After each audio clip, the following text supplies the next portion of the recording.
కూడికను దేవుడు దీవించి బలపరిచి ఈ విధముగా వాడుకుంటున్నాడు అంటే దేవుడు మన మధ్యలో ఉన్నాడా లేడా? ఉన్నాడా? ఉన్నాడు కాబట్టే మనం అందరము కలుసుకున్నాం. ఇది సత్యం. అయితే ప్రియమైన కుటుంబము, నాగేశ్వరరావు గారు, పరిమళ గారు, వారి పిల్లలు ఈ దినము ముందుగా దేవుణ్ణి ఆహ్వానించారు, తదుపరి సంఘాన్ని ఆహ్వానించారు. ఈ దినము కూడికను పెట్టుకోవాలనే ఉద్దేశము, వారిలో పురికొల్పిన విధానము దేవుడిచ్చిన యోగ్యత. అవునా? ఇది కృతజ్ఞత కూడిక మరియు గృహ కూడిక, రెండు విధములు. అవునమ్మా? మంచిది. అందుకే మనము కృతజ్ఞత కూడిక అనగానే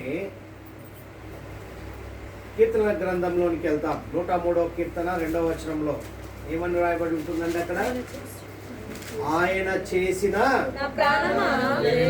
ఉపకారములలో దేనిని మరువకుము. మంచిది.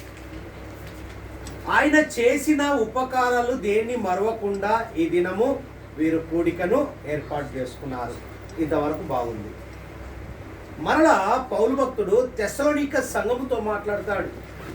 మొదటి తెస్సలోనికీయులకు రాసిన పత్రిక 5వ అధ్యాయము 16-17 వచనాలు చూసినట్లయితే, ప్రతి విషయమందు కృతజ్ఞతాస్తులు చెల్లించుడి, ఇలాగు చేయుట యేసు క్రీస్తునందు మీ విషయములో. మనందరి విషయం అన్నడా? అంటే ఇది ఎవరికి వారికే వర్తిస్తుంది. అవునా? ఎవరైతే ఆయన చేసిన ఉపకారాలను పొందుకున్నారో వారికి మాత్రమే వర్తిస్తుంది. ఇక్కడ రాయబడి ఉందండి క్లియర్గా, ప్రతి విషయమందు కృతజ్ఞతాస్తులు చెల్లించుడి, ఇలాగూ చేయుట యేసు క్రీస్తునందు మీ విషయములో దేవుని చిత్తముంటేనే కార్యాలు జరుగుతాయి. దేవుని చిత్తము, దేవుని ఏర్పాటు, దేవుని నియమము లేకపోతే కార్యాలు జరగవు. ఈరోజు కూడికను పెట్టుకోవాలన్నా కూడా దేవుని చిత్తమే ఉంటుంది.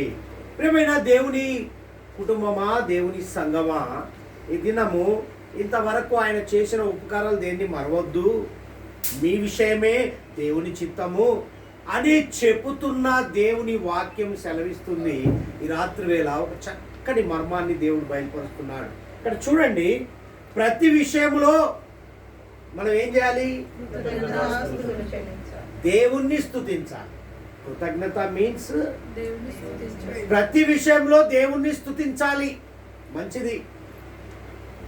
అయితే మనము ప్రతి విషయంలోనూ స్తుతి చెల్లింపవలసిన వారము అని నిఖచ్చితంగా వాక్యం సెలవిస్తుంది. అయితే ఇక్కడ గమనించండి, దేవుని ప్రజలు అంటే మనమేనా? ఇంకెవరన్నా? మనమే కదా. దేవుని ప్రజలమైన మనము ఆయన మందిరములో స్తుతులు చెల్లించినప్పుడు, ఆయన సన్నిధిలో మనం అడుగుపెట్టి ఆయనతో మాట్లాడుతున్నప్పుడు, ఆయనను గణపరుస్తున్నప్పుడు, స్తుతిస్తున్నప్పుడు ఆయన మహిమతో నిండిన వారిగా ఉంటాం. ఎప్పుడు? దేవుని సన్నిధానానికి వెళ్ళినప్పుడు. అదే నీ ఇంటిలో నీ కుటుంబముతో ఆయనతో మరి మమేకముగా ఆరాధిస్తప్పుడు, కీర్తించేటప్పుడు, గణపరిచేటప్పుడు, ఆయనతో మాట్లాడేటప్పుడు కూడా మహిమతో నిండినట్టుగా కనబడాలి. ఆయన మహిమను పొందుకున్న వారిగా మనము మమేకముగా ఉండాలి అని భక్తుడు తెలియపరుస్తున్నాడు. రాత్రి వేళ గమనించండి, ఇక్కడ గమనిస్తే చూడండి, మనము సంతోషముతో దేవుని సన్నిధిని కనబడవలసిన వారిగా ఉండాలని పౌలు సంఘానికి వ్రాస్తున్నాడు ఒక లేఖ. తెస్సలోనిక సంఘం ఏమని రాశాడు అక్కడ? మనమంట అంటే దేవుని ప్రజలైన మనము దేవుని స్తుతిస్తున్న వారము, దేవుని గణపరుస్తున్న వారము, దేవుణ్ణి అతితముగా ప్రేమిస్తున్న వారముగా మనము పిలువబడిన వారము ఎలా ఉండాలి అంటే దేవుని సన్నిధిన ఆ సన్నిధిలో కనబడాల్సిన వారముగా ఉండాలని పౌలు సంఘానికి లేఖ వ్రాస్తున్నాడు. అంటే నువ్వు సన్నిధానానికి వెళ్ళి ఏ విధంగా సంతోషంతో ఉంటావో నీ ఇంటిలో ఉన్నప్పుడు కూడా అదే సంతోషంతో దేవుణ్ణి ఆహ్వానించాలి. అప్పుడే మహిమతో నింపబడినట్టుగా నువ్వు కనబడతావు. సన్నిధానానికి వెళ్ళినప్పుడే కాదు, నీ ఇంటిలో కూడా సన్నిధే, అనగా నీలో కూడా సన్నిధి ఉంది. నీ హృదయం అనే సన్నిధి, దానిలో కూడా నువ్వు సంతోషంతో ఆయన్ను ఆహ్వానించాలి.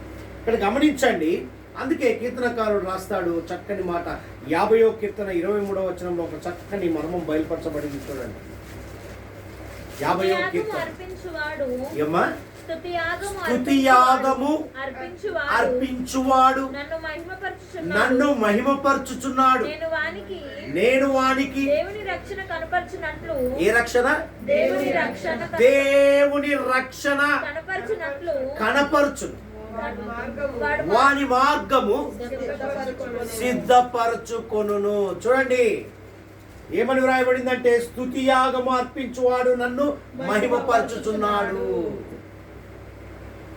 నువ్వు స్తుతులు చెల్లిస్తున్నావు అంటే ఇది నా అంశము. ప్రియమైన దేవుని బిడ్డలారా, కృతజ్ఞత కూడిక ఏర్పాటు చేసుకున్న కుటుంబమే కావచ్చు, వారికి వచ్చిన వారందరికీ దేవుడు బయలుపరుస్తున్న విధానం ఏంటంటే స్తుతులు చెల్లించుట అనే అంశంతో దేవుడు మాట్లాడుతున్నాడు. స్తుతులు మనమంతా కూర్చొని ఏం చేశాం? ఇప్పటి వరకు ప్రార్థన చేశాం, పాటలు పాడాం, దేవుణ్ణి స్తుతించే పనిలో ఉన్నాం. అంటే స్తుతి చెల్లించుట ఇది అంశంతో దేవుడు మాట్లాడుచున్నాడు. ఈ స్తుతి చెల్లించుట విషయంలో అందుకే అంటాడు 50వ కీర్తనలో వ్రాయబడిన మాట 23వ వచనం ఏమంటాడంటే స్తుతియాగము అర్పించువాడు నన్ను. అంటే స్తుతి చెల్లించేవాడు దేవుణ్ణి. నువ్వు స్తుతి చెల్లిస్తున్నావు అంటే దేవుణ్ణి మహిమపరుస్తున్నావు అని అర్థం. అయితే ఏమంటున్నాడంటే ఇక్కడ ప్రతి విషయంలో ప్రార్థించాలి. అక్కడ రాయబడ్డాడు కదా, తెస్సలోనిక సంఘంతో మాట్లాడాడు కదా, ప్రతి విషయమునందు. అయితే ప్రతి విషయంలో ప్రార్థించాలి అని గుర్తు చేస్తున్నాడు పౌలు గారు. అయితే మనము నిత్యము ఆయన సన్నిధిలోనికి వచ్చి ప్రార్థించి ఆయన నామమును ప్రకటించాలని దేవుని వాక్యము చెబుతుంది కదా. అయితే నిత్యము ఆయన సన్నిధి అంటే నీ సన్నిధి అనగా కుటుంబము, నీ సన్నిధి అనగా నీ హృదయము, నీ సన్నిధి అనగా నీ పిల్లలు, ప్రతిదీ కూడా సన్నిధిని పోలుస్తున్నాడు ఇక్కడ. ఆ సన్నిధిలో ఏముండాలి? స్తుతి చెల్లించే విధానంలో ఆయన మహిమను పొందుకున్నట్టుగా నీ కుటుంబము కనపడాలని దేవుని యొక్క ఉద్దేశం. ఈరోజు మనం అనుకుంటున్నాం కృతజ్ఞత కూడిక, నన్ను బాగుపరిచాడు, నాకు అది ఇచ్చాడు, ఇది ఇచ్చాడు, అది ఇచ్చాడు అని చెప్పుకుంటూ అందరినీ పిలుచుకొని ఇదే నా భాగ్యం అని చెప్పుకునే రీతిలో మనం ఏర్పాటు చేసుకున్న విధానానికి దేవుడు మాట్లాడుచున్న వాక్కును గమనిద్దాం. ఇక్కడ చూడండి ఏమంటున్నాడంటే ఆయన నామమును ప్రకటించాలని దేవుని వాక్యము చెబుతుంది కదా. అయితే మన ఆత్మీయ జీవితంకు ప్రాముఖ్యమైన అవసరత ఏంటండి? ప్రార్థన. ప్రార్థనా జీవితం ప్రాముఖ్యం ఏంటి? ప్రార్థనే. ప్రార్థనే ఒక ఆయుధం. ప్రార్థన లేని ఏది కూడా. ఆ ప్రార్థన అంటే ఏంటి? దేవునితో మాట్లాడడమే. దేవునితో మాట్లాడితే దేవుడు వాక్యంతో మాట్లాడతాడు నీతో. ఇక్కడ గమనించండి, దేవుడు మన ప్రార్థనలు ఆలకించి మనకు జవాబు దయచేస్తాడు. ఇది ఎంతమంది నమ్ముచున్నారు? మత్తయి గారు రాస్తారు చక్కని మాట, చూడండి 21వ అధ్యాయం 22వ వచనంలో చూడండి. మరియు మీరు ప్రార్థన చేయనప్పుడు వేటిని అడుగుదురో అవి దొరికినవని నమ్మిన ఎడల మీరు వాటి అన్నిటిని పొందుదురని వారితో అనగా నీతో నాతో మనతో చెబుతున్నాడు, సంఘముతో చెబుతున్నాడు, ఆయన సన్నిధానంలో కూర్చున్న మనందరితో చెబుతున్న మాట ఇది. నువ్వు ఏదైతే అడుగుతావో అది పొందుకున్నానని ఎప్పుడైతే నమ్మకము విశ్వాసంతో ముందుకు వెళ్తావో అవి పొందుకున్నట్లే. హల్లెలూయా.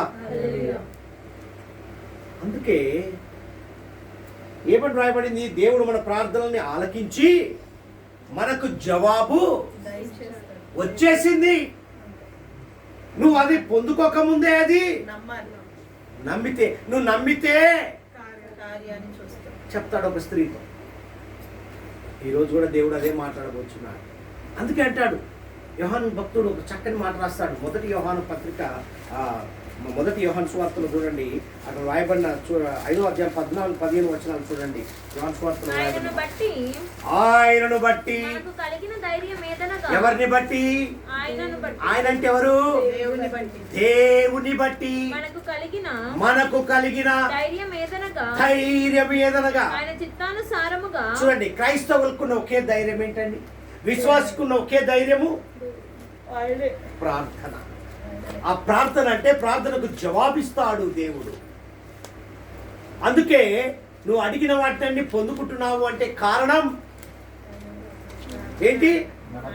ఆయనను బట్టి మనకు కలిగిన ధైర్యం ఏమనగా, ఆయన చిత్తానుసారంగా మనం ఏది అడిగినను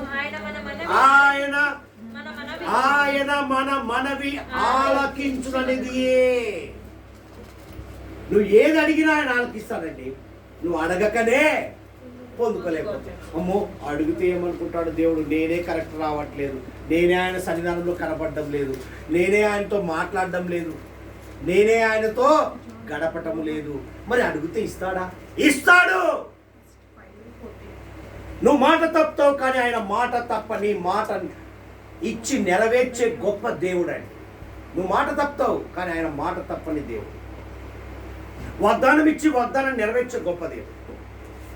ప్రియమైన దేవుని సంగమా, అందుకే అంటున్నాడు ఆయనను బట్టి మనకు కలిగిన ధైర్యం ఏదనగా, ఆయన చిత్తానుసారముగా మనం ఏది అడిగినను. ఇప్పటి వరకు పరిమళ సాక్ష్యం చెప్పింది కదా, చెయ్యాలనుకున్నాం, ఏంటిది? అప్పు.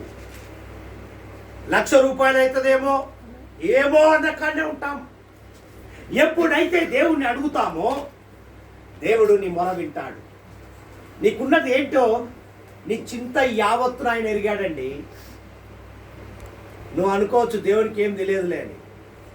నువ్వు గర్భములో రూపింపబడక మునుపే మరి అన్ని ఎరిగిన దేవుని దగ్గర మనము దాచిపెడితే అవుతుందండి. చూడండి, ఇక్కడ రాయబడిన మాట ఏంటంటే, మన ధైర్యం ఏంటి అంటే, నీ ధైర్యం ఏంటి అని అడిగితే ఏం చెప్తావు? నా దేవుడు, ఆయన సన్నిధి తోడుగా ఉంది నాకు అని చెప్పగలిగే వారిగా మనం ఉండాలి. హల్లెలూయా. చూడండి, ఇక్కడ ఆయన చిత్తానుసారంగా మనం ఏది అడిగినను ఆయన మనం మనవి ఆలకించుననేది గొప్ప మర్మం. చదవండి, మనం ఏమడిగినను.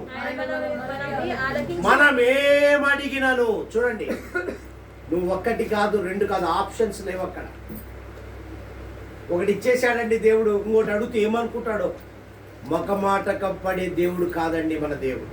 నువ్వు ఇంకా ఏమేమి అడుగుతావా అని ఎదురు చూస్తాడు. చదవం. మనం ఏం అడిగినను ఆయన మన మనవి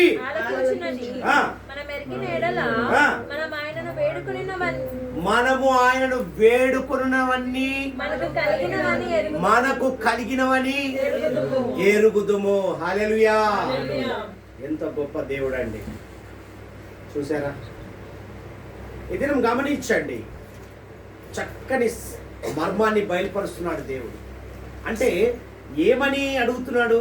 కృతజ్ఞత పొందుకున్న నీవు, నేను, మనము ఇంకా ఏ అవసరం ఉందో అడగమంటున్నాడు. ఇది ఒక్కటే కాదు, లిమిట్, అన్లిమిటెడ్. అన్లిమిటెడ్ అంటాం కదా, మన దేవుడు ఎలాంటి వాడండి? అన్లిమిటెడ్ గా. లిమిటెడ్ దేవుడు కాదు. నువ్వు ఏది అడిగినను అంటే అడగకూడదు అడిగితే ఇస్తాడో ఇయ్యడో అనుకుంటున్నావేమో. నీకు ఏది కావాలన్నా ఇచ్చే దేవుడు. అడగకనే పొందుకోలేకపోతున్నావు. అందుకే అంటాడు ఇక్కడ వ్రాయబడిన మాట గమనించండి, కృతజ్ఞత కలిగిన ప్రార్థన అవసరం అంటున్నాడు. దేవుడు మన జీవితంలో చేసిన మేలులు లేక ఆయన చేసిన అనేక ఆశీర్వాదాలను బట్టి, ఆయన మన పట్ల చూపిన కృపను బట్టి ఎంతో కృతజ్ఞతులమై మనం ఏం చేయాలి? ఆయనకు మొరపెట్టే వారిగా ఉండాలి. ఒకటి అయిపోయింది, ఇంక అయిపోయింది, దేవుడు అక్కర్లేదు, నేను పొందుకున్నా, నాకు హెల్త్ అయిపోయింది, ఇంకా సమస్య వెళ్ళిపోయింది, ఇంకా అవసరత తీరింది, ఇక నాకు అన్నీ ఉన్నాయి, నాకు దేవుడు ఎందుకులే అనేవారు ఉన్నారు. అందుకే గుర్తు చేస్తున్నాడు దేవుడు. ఇక్కడ ఏమంటున్నాడు? కృతజ్ఞత కలిగిన, అందుకే ప్రతి విషయమునందు,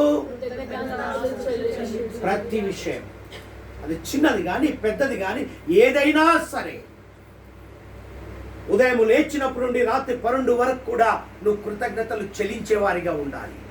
ఎందుకో తెలుసా? క్షణపాటులో జరుగుతున్నాయి, నువ్వు మాత్రం సేఫ్. అవునా? ఇంట్లో నుంచి బయటికి వెళ్ళిన వారు క్షేమంగా ఇప్పటిదాకా సాక్ష్యాలు, ఊర్లు డ్రైవింగ్, ఆ సాక్ష్యం వెనుక దాగి ఉన్న మర్మం ఇది. ప్రేమైన దేవుని సంగమా, అందుకే ఇక్కడ వ్రాయబడిన మాట చూడండి, ఏమంటున్నాడంటే ఒక చక్కని మాట గుర్తు చేస్తున్నాడు. దేవుని పరిశుద్ధ ఆత్మకు లోబడే వారిగా మనం ఉండాలి. ఆయన పరిశుద్ధ ఆత్మకు కృతజ్ఞత జీవితంతో ప్రేయర్ పెట్టుకున్నాం, అయిపోయిందండి. నలుగురిని పిలిచాం, సాక్ష్యం చెప్పాం, థ్యాంక్స్ గివింగ్ మీటింగ్ పెట్టుకున్నాం. మన పని ఏంటి? సాక్ష్యం చెప్పాలి, ఇంత బువ్వ పెట్టాలి. అవునా? వింటున్నారా? అందరు వినాలి. ఏం చేస్తాం? కృతజ్ఞత కూడిక అనగానే ఏం చేస్తామమ్మా? సాక్ష్యం చెప్తాం, తర్వాత నలుగురికి భోజనం పెట్టాం, దేవుడిచ్చింది ఇదే అని చెప్పి మనము అనుకుంటాం.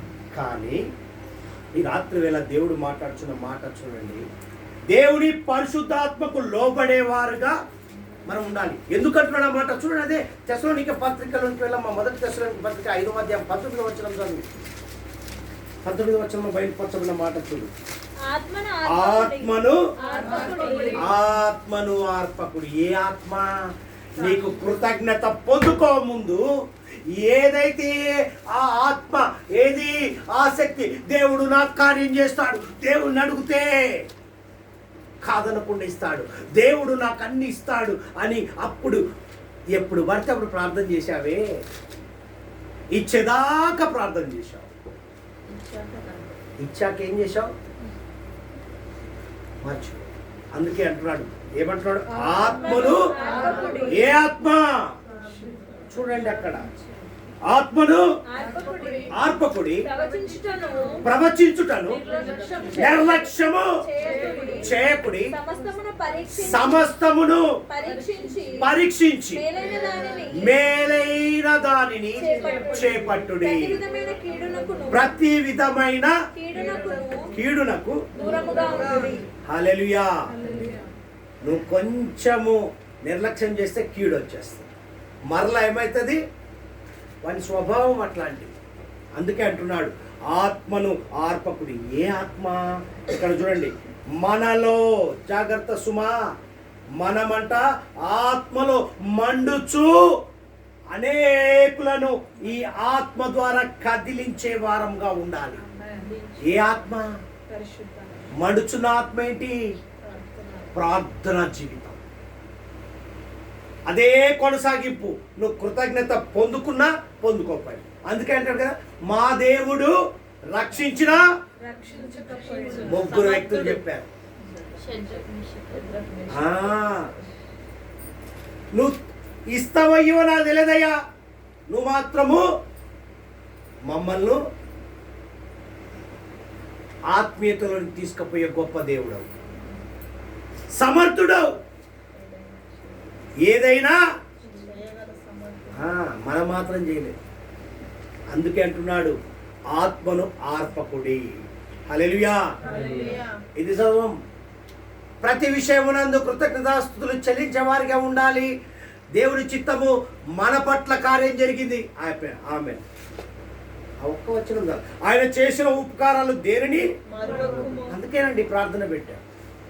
అయిపోయాయి. 2 కృతజ్ఞత జీవితంలో ఉన్నవారు ఎప్పుడైనా గమనించండి ప్రియమైన దేవుని సంగమా, దేవుని ప్రజలైనా పిలుచుకుంటున్న మనతో దేవుని రాత్రి వేళ మాట్లాడుతున్న మాట ఏంటంటే ఆత్మను ఆర్పకుడి.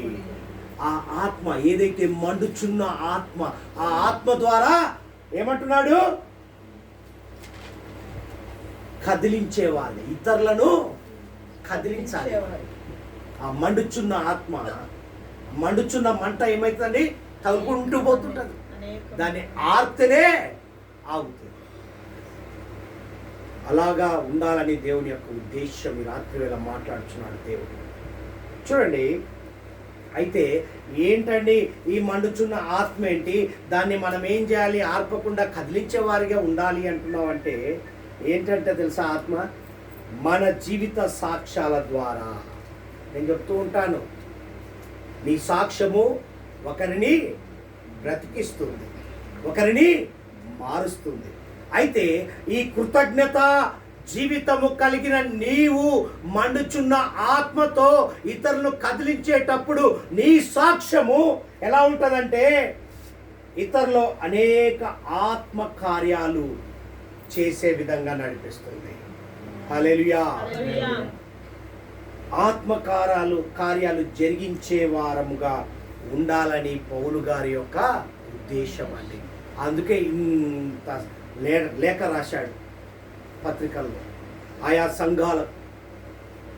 అయితే మంచిది, మండుచున్న ఆత్మను ఆర్పకుడి అని చెప్పిన దేవుడు పౌలు భక్తుని ద్వారా చెప్పినటువంటి మాటను బట్టి ఈ దినము మనము కృతజ్ఞత జీవితంలో మనం జీవిస్తూ ప్రార్థన అనే జీవితంలో మండుచున్న ఆత్మతో ముందుకు వెళ్తున్న మనతో ఇప్పటి వరకు ఇక్కడ కూడి ఉన్న ప్రతి ఒక్కరు గమనించండి, ఈ కుటుంబము కాకుండా కృతజ్ఞత కలిగి మేము దేవుడు మా జీవితంలో అనేక కార్యాలు చేసి ఎంతో కృతజ్ఞత పొందుకున్న వారము అన్న వారందరూ గమనించండి. రాత్రివే వారితో పాటు మనం అందరం గమనించాల్సిన మాట ఏంటో తెలుసా? దేవుడి రాత్రి వేళ బయలుపరుస్తున్న విధానం చూడండి. మన నడతలో మార్పు కావాలి. ఏం కావాలి? దేవుడు నీకు ఆయన చేసిన ఉపకారంలో దేనిని మరవద్దన్నాడు కదా. ఆయన చేసిన ఉపకారాలు ఏంటి? నిన్ను బ్రతికించడం, నీకు అడిగిన వాటినన్నింటినీ ఇయ్యడం. అంతేనా? నీ ధైర్యం ఏంటి అంటే ఆయన్ను బట్టి. మరి ఇన్ని విధాలు ఇచ్చిన దేవుడు నీ నడతలో మార్పు కావాలని కోరుకుంటున్నాడు. ఏ మార్పు? ప్రతి ఒక్కరము ఏం చేయాలి?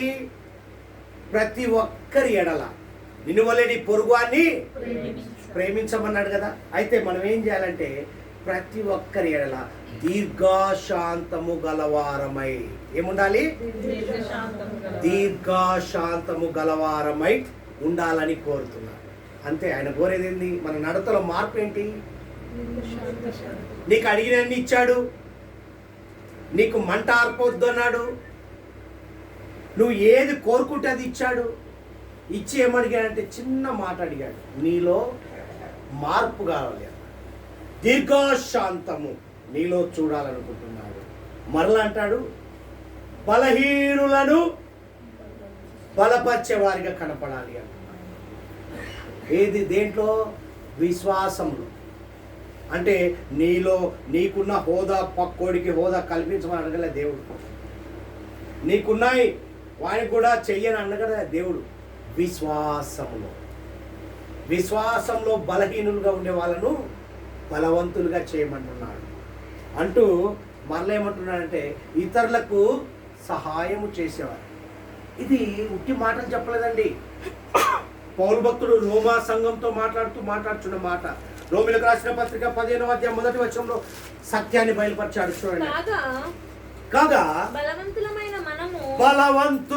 మనము అంటే మండుచున్న ఆత్మతో పొందుకున్న వారము, కృతజ్ఞత కలిగిన జీవితంతో ఉన్న వారితో దేవుడు ఈ రాత్రి వేళ మాట్లాడుచున్నాడు. ఏమని? కాగా బలవంతులమైన మనము మనలను మనమే ఏంటండి? నేనును నా కుటుంబం, నేనును నా ఇంటి వారు కాకుండా ఏం చేయమంటున్నాడు? బలహీనుల దౌర్బల్యములను భరించుటకు బద్ధులమై ఉన్నాము.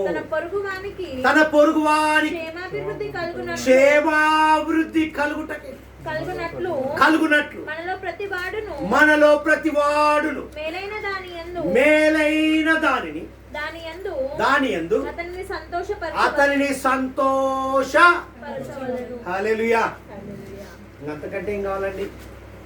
నీలో నీ నడతలో మార్పు దేవుడు ఏమో అడుగుతున్నాడంటే, ఒకటే దీర్ఘశాంతము, బలహీనులను బలంగా, ఇతరులకు సహాయం చేసే వ్యక్తిగా,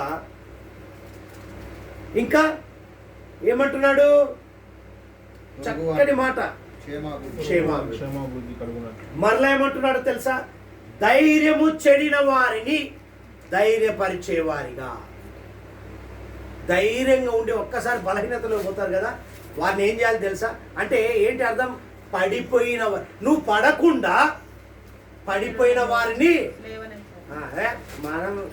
నేను అనుభవించిన వాడు అనుభవించని అనుకునే జాబితాలోనికి వెళ్ళొద్దు అంటున్నాడు దేవుడి రాత్రి.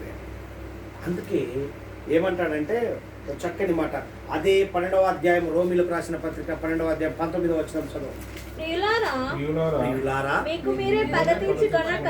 మీకు మీరే పగ తీర్చుకొనక దేవుని ఉగ్రతకు చోటీయుడి. పగ తీర్చుట నా పని, నేనే ప్రతిఫలం ఇస్తా అని ప్రభు చెప్పుచున్నాడు అని చదవమ్మా. ఇంకా కాబట్టి నీ శత్రువు ఆకలిగొని ఉంటే భోజనము పెట్టుము. అబ్బే, నేను కష్టాల్లో ఉంటే, నేను బాధల్లో ఉంటే తొంగి కూడా చూడలేదండి. వానికేంది? దేవుడు మాట్లాడుచు. నీ నడతలో మార్పు, నిన్ను బ్రతికిచ్చా, నీకు అన్ని ఇచ్చా, నువ్వు అడిగిన వాటినన్నిటినీ పొందుకున్న నీలో మార్పును నేను చూడాలనుకుంటున్నాను. అది కృతజ్ఞత కలిగిన జీవితం అంటున్నాడు. చదవండి. దప్పికొని ఉంటే దాహమిమ్ము, అలాగు చేయుట వలన అతని తల మీద అంతకంటే ఏం కావాలండి? చూసారా? అందుకే అంటాడు ధైర్యము చెడిన వారిని. మరలా ఏమంటున్నాడు తెలుసా? ఓర్పు కలిగిన వారముగా. ఏ ఓర్పు? ఏప్రిల్ రాసిన పత్రిక 12వ అధ్యాయము 2వ వచనం ఉంటుంది చూడండి. ఏమంటుందండి? మనము కూడా ప్రతి భారమును సులువుగా చిక్కులు పెట్టు క్షణంలోనేనండి. ఇప్పుడు దాకా బాగున్నాం, అప్పుడే విశ్వాసమునకు కర్త అయిన దానిని కొనసాగించువాడునైనా యేసు వైపు చూచుచు మన యొద్ద ఉంచబడిన పందెములో ఓపికతో అప్పుడే నీ జీవితంలో కృతజ్ఞత వస్తుంది. ఏమంటారు తెలుసా? ఓర్పు కలిగిన వారముగా, ఓపిక కలిగిన వారముగా, ఒకరితో ఒకరు సమాధానముగా ఉండాలంటున్నాడు. మరలా ఏమంటున్నాడు? ఒకరిని ఒకరు క్షమించుకొనవలసిన వారిగా, కీడుకు, రోమిలకు రాసిన పత్రికలో చెప్పినట్టుగా కీడుకు ప్రతి కీడు నాకు కలిగిందండి, వాడు అనుభవించాలి. ఆ కాన్సెప్ట్ వదిలేయమంటున్నాడు. కృతజ్ఞత కూడికను పెట్టుకున్న నీతో, నాతో, మనతో మాట్లాడుతున్నాడు దేవుడు. ఎన్ని విధాలుగా మాట్లాడుతున్నాడో చూడండి. అది నడతల మార్పు కావాలంటున్నాడు. నీ కృతజ్ఞత ఇచ్చా అయిపోయింది, కానీ ఇప్పటి నుంచి నీలో దేవుని కార్యాలు బయట ఆ మంటను గమనించాలి ఇతరులు. అది దేవుని యొక్క ఉద్దేశం. అంతేగాని ఏమంటారు, ఆయన చేసిన ఉపకారాలు దేనిని నేను మరవలేదయ్యా, అందుకే కృతజ్ఞత కూడిక పెట్టావు తెలుసుకో అంటున్నాడు దేవుడు. అదేంటండి, పౌలు భక్తుడు తెస్సలోనిక సంఘంతో చెప్పాడుగా, ప్రతి విషయమునందు కృతజ్ఞత. మరి చెల్లిస్తున్నాం కదా, చెల్లిస్తున్నా నీతో నాతో మనతో మాట్లాడుతున్నాడు. ఏమని అంటున్నాడంటే, ఒకరిని ఒకరు క్షమించుకొనవలసిన వారిగా కీడుకు ప్రతి కీడు మరలేమంటాడు, మేలైన దానిని 21వ వచనంలో చూడమ్మా, అదే తెస్సలోనిక సంఘంతో మాట్లాడిన మాట. 5వ అధ్యాయం 21వ వచనంలో మాట్లాడిన మాట ఏమని మాట్లాడాడు? ఆత్మను ఆర్పకుడి, ప్రవచించుట నిర్లక్ష్యము చేయకుడి, ఆ, సమస్తమును పరీక్షించి ఆ, మేలైన మేలైన దానిని చేపట్టుడి. పరీక్షించమంటున్నాడండి. పరీక్షించకుండా ఏది మనం టెస్ట్ చేయకుండా, మన హెల్త్ ఇష్యూ అయితే ఫస్ట్ మొదటిగా మన స్టెప్ ఏంటి? టెస్టులు చేసుకుంటాం. టెస్టులు చేస్తేనే కదా వివరణ వచ్చేది. అందుకే అంటున్నాడు. కాబట్టి మనము ఎప్పుడైతే, చూడండి గమనించండి, దేవుణ్ణి స్తుతిస్తూ ఆయనను ఆరాధిస్తామో అప్పుడే మనము దేవుని కొరకు గొప్ప సాక్షులుగా జీవించగలము. మనం చేసేది అదేగా. మన పనేంటి? స్తుతిస్తాం, ఆరాధిస్తాం, ఘనపరుస్తాం. కానీ మనం గమనించవలసిన విషయం ఏంటంటే, మనము దేవుని కొరకు గొప్ప సాక్షులుగా జీవించాలనే ఆయన ఒక్క ఉద్దేశం. ఆ సాక్షి అంటే ఎలా ఉండాలి? ఆయనకు సాక్షిగా ఎలా ఉండాలి? మనలో మండుచున్న ఆత్మను ఆర్పకుండా జీవించాలి. అయితే అనేకులను ఆ మంటతో ఏం చేయాలి? అనేకులను ఆయన వెలుగు వైపునకు ఆకర్షించే వారిగా చేయాలి. నడిపించడం వేరు, ఆకర్షించడం వేరు. మనం ఏం చేస్తాం? నడిపించడం అదే అంటాం, అవి అక్కడే చర్చ అంటాం, లేదా అక్కడ అంటాం. కానీ ఒక వింతైనది కనపడుతుంటే ఆకర్షణ ఎలా అవుతుందండి? అక్కడికి వెళ్ళాలి అని ఆకర్షించుకునే వారిగా మనము తయారు చేయాలి అంట. వాళ్ళు అంటే అంతా ఏం చేయాలి? వాళ్ళను మోటివేట్ చేయాలి, అంటే పుషప్ చేయాలి. ఈ దినం రాత్రి వేళ మాట్లాడుచున్నమా, అయితే దేవుణ్ణి ఒకటి అడగాలి రాత్రి వేళ. అయ్యా దేవా, మా కొరకై నీవు సిలువలో ఆ యాగాన్ని భరించావు కదా, మా కొరకై తిరిగి లేచావు, నశించిపోతున్న ఆత్మను వెతికి రక్షించడానికి వచ్చిన నీవు మమ్మల్ని ఒకటి జ్ఞాపకం చేసుకో అయ్యా. మేము అన్ని వేళలో, రాత్రి వేళ గమనించండి, మేము అన్ని వేళలో నిన్ను స్తుతించుతూ కృతజ్ఞతాస్తులు చెల్లిస్తూ మేలైన దానిని చేయొచ్చు. దేన్ని? మేలైన దానిని చేయొచ్చు నీ కొరకు. ఎవరి కొరకు? ఆయన కొరకు. ఈ లోకంలో మేము జీవిస్తున్న ఈ లోకంలో సాక్షులుగా నిలబెట్టు. ఎవరయ్యా వీరు అంటే, దేవుని బిడ్డలు అనే సాక్షిగా మేము. ఎవరయ్యా వీళ్ళు అంటే, మేము ఆదివారం ఒక్కరోజే పోతామండి చర్చికి అనేటట్టుగా కనపడొద్దని దేవుని బిడ్డలు, విశ్వాసులు, క్రైస్తవ జీవితంలో జీవిస్తున్న మనము ఎలా ఉండాలంటే, మన ధైర్యం ఎవరు? మన ధైర్యం మన ఉద్యోగం కదా, మన సంపాదన. అందుకే అంటాడు కదా, యోహాను సువార్తలో రాసింది కదా, మొదటి యోహానులో, ఆయనను బట్టి ధైర్యం, ఆ ధైర్యాన్ని బట్టి సాక్షిగా జీవించాలని దేవుని యొక్క ఉద్దేశం. నన్ను నిలబెట్టుకో అని ఈ రోజు నుండి ప్రార్థించండి. దేవుడు మిమ్మల్ని అధికంగా ముందుకు తీసుకొని వెళ్తాడు. అనేక కృతజ్ఞత కూడికల్లోనికి తీసుకొని వెళ్తాడు. ఇక ఇయ్యడం మొదలు పెట్టాడు, ఇక దేవుడు ఆపాడండి. ఆపుతాడా?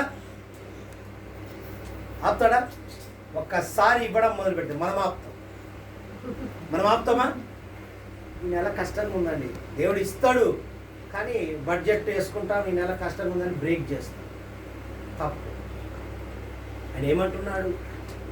ఆత్మను ఆర్పకుడి. నీలో మండుచున్న మంటను ఆర్పొద్దు అంటున్నాడు. ఆయన ఇచ్చిన దాన్ని కొనసాగించుతూనే ఉండాలి మనం. అప్పుడే దేవుడు మనల్ని దీవించి బలపరుస్తాడు. మన నడతను మార్చుకోమంటున్నాడు. నీకు కృతజ్ఞత స్తుతులు చెల్లించే నేర్పే అనుభవంలోకి తీసుకెళ్ళాను కదా. ఆ నడతలో మార్పు కలవాలి. ఆ మార్పే కోరుకుంటున్నా. నువ్వు ఇవన్నీ నాకు చేసిన ఇవన్నీ వేస్టే, కానీ కృతజ్ఞతాస్తులు చెల్లించు. కానీ నీ నడతలో మార్పు ఇతరులను నిలబెట్టేటట్టుగా ఉండాలి, దేవుని యొక్క ఉద్దేశం. కాబట్టి ఈ కృతజ్ఞత స్తుతులు చెల్లించే కూడికలో మనం నేర్చుకున్న విధానం ఏంటంటే, మన నడతలో మార్పు. నీకు ఇచ్చాడు కదా మరొక లైఫ్. థ్యాంక్స్ గివింగ్ అంటేనే మరొక లైఫ్. నువ్వు పొందుకున్నావంటే, దేవుని దగ్గర నుంచి పొందుకున్నావంటే మరొక నూతన జన్మే. అది ఆరోగ్యమే కావచ్చు, సిరి సంపదలే కావచ్చు, ఇది ఎక్సెట్రా ఏదైనా కావచ్చు, కానీ ఆయన కాడి నుంచి వచ్చింది. కాబట్టి ఆయన అడుగుతున్నది ఏంటంటే, నీలో మార్పు కనపడితే ఇతరులు ఆయన యుద్ధకు వచ్చే బాటలో నడుస్తారు, ఆయన వెలుగు నీడలోకి వస్తారు. ఇది మనం నేర్పాలి. దేవుడి మాటలు దీవించునుగా. ఆమేన్.